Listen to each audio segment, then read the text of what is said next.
So this video really is a discussion about being a trainer or a coach. And from what I've seen, there's quite a big difference. And there's been times in my career where I was much more of a trainer than I was a coach. Now, what I break it down into is what we call the 3 E's. So your experience, your education, and your empathy.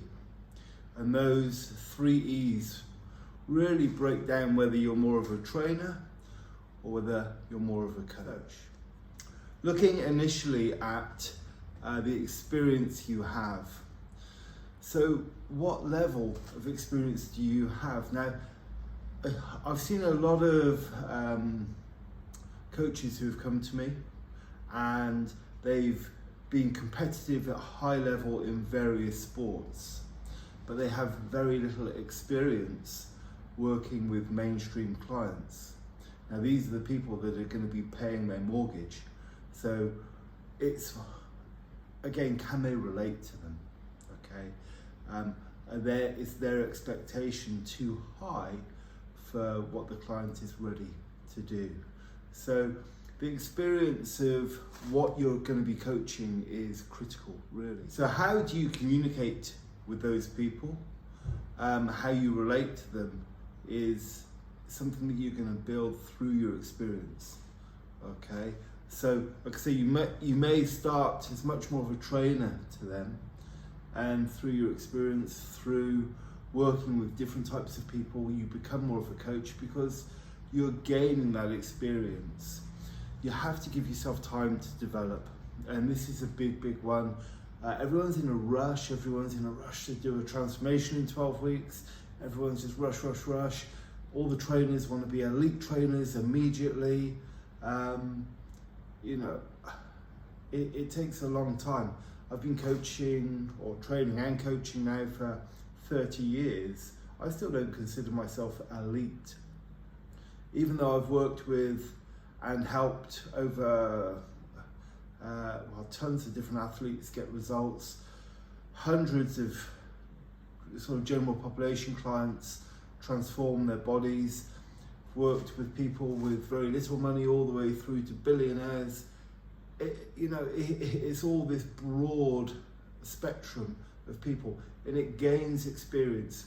What it allows me to do is to fine-tune far faster than somebody with less experience.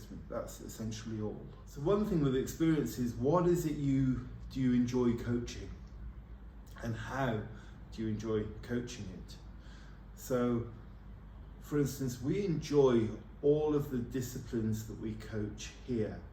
So we enjoy coaching weight training, we enjoy coaching boxing work, we enjoy your metabolic conditioning, your body weight training, the calisthenics, all of these different things, and they will all lead to the goals of fat loss, better body composition, feeling better about yourself, being fitter, healthier, stronger, etc. That's the way we approach our methods. How we enjoy coaching it? Well, we really enjoy group training, be it in person, which is absolutely the best for us, and then obviously, like the rest of the world, we've had to shift to coaching online more as of late. But the way we set up the gym is we can coach the same systems in person or online and at the same time. So because the gym is relatively small, we can only train 7 at a time ethically in here, but we can have another 7 or 10 or more online at the same time. And we've devised everything with minimal equipment. Education.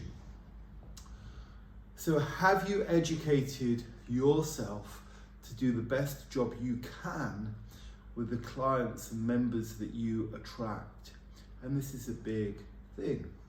Now, Karen and I have spent an awful lot of money on our education. We've traveled the world studying with various people, but a lot of the work I do day to day didn't require that significant investment. It did when I was working more with athletes, and it does with certain people that I still continue to coach privately. But for the most part, what's more important is my skill base and my ability to demonstrate the exercises that we use day to day, and to be able to relate that back to the clients. If I can help them educate themselves, then I'm doing my job as a coach. If I'm just pushing them through the exercise, then I'm doing a job as a trainer. Two different things. One of the big things I see with personal trainers, and we've seen a lot over the last 13 years, is many aren't very technically proficient. So many aren't really training that well themselves. They're training, but they're not really thinking about the training that they're doing. And this is something, if you feel that this applies to you, you do need to address this. So it could be coaching a deadlift, it could be coaching a jump, it could be using kettlebells, whatever it is.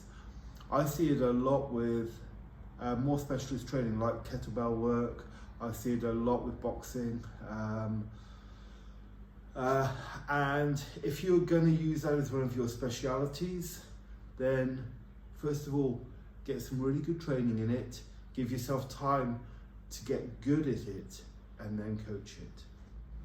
As a coach, you need to be able to break complex movements down into very simple terms so that your clients and members can understand them very quickly. And I'll talk about that more in the empathy section. And coming back to what we just spoke about in terms of your progression as a coach, you've done a course, then are you applying what you've learned on that course to yourself? Are you running through all the programs yourself? So for instance, I've just written a 12-week program involving clubs, medicine board, etc. Now, before any of the PTs that I am currently working with coach that, I would expect them to go through those 12 weeks themselves to experience it, and then to be able to empathize with their members or their clients. And it's definitely not a program for everyone. It's for people who are ready for that kind of volume and complexity of work, that they can then help them to their best through that program. So empathy, how do we help our clients really feel what they're supposed to? Well, on a really basic level, one of the first things I teach all our clients is how to push and pull through mud. And I've taught this for the last 10 years to the different PTs that have come to study with us.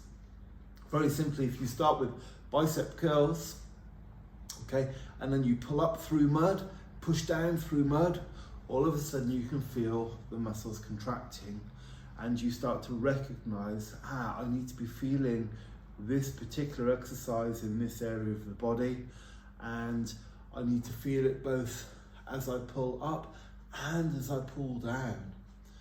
And it's just those simple little tools that can make a huge difference to somebody's training progressions.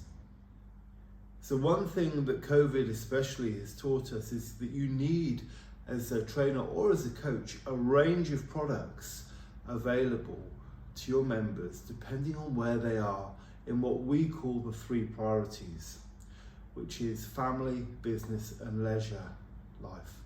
So people are coming to you in their leisure time, but if they're highly stressed with family commitments and business commitments, then you have to be able to modify or give them a different type of exercise that A, they may think they want, B, that's going to be the most beneficial for them.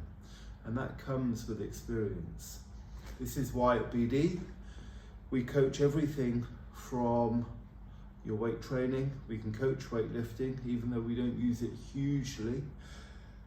Your boxing work and your martial arts work, and that goes from the high intensity boxing type work all the way down to the Tai Chi and the Qigong. Okay, we teach different stretching methods. We have our own in-house fitness test, which is also a class. With the weight training, there are 4 different classes running weekly, working on different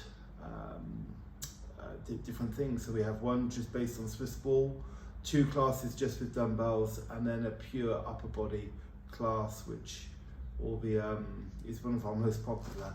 But that's when the actual attendees train with me, and they so it's a different kind of class. It wouldn't be that's when I become just a trainer, because I'm training with them and I'm pushing as hard as I can, and they're doing their best to keep up with me. And to have empathy, really, have you got experience not only as within the workouts that you're coaching, but do you also have experience actually coaching them? So everything that we coach here, we coach to each other as well, and that's part of the dynamic, and that helps us grow as coaches. When we have PTs coming in, they have the ability to join us in all our classes online, so that they have that perspective of being coached. They can then coach to each other or to their members and build up that experience. The more experience you have, the better educated you are, the more empathy you're going to have with your clients specific to what you're coaching. Okay, so I hope some of that made sense to you. Trainer, coach, I think it's a slow progression from one to the other, and I think it's important that we give ourselves time. I'm more of a coach now than I was 10 years ago, 20 years ago, 30 years ago, hopefully. And try not to be in such a rush, especially if you're committed to being in the industry. You want to make it your career. You're going to be in the industry for time. So give yourself time to adapt and to grow. And don't be afraid to kind of reach out, to get help and to get coaching. I think it's very important to be coached by other coaches, and it's something that I always have a coach working, that I'm working under, be it from weight training, bodybuilding, Olympic lifting, any of the hard type disciplines, to my Tai Chi coach, to my yoga coach.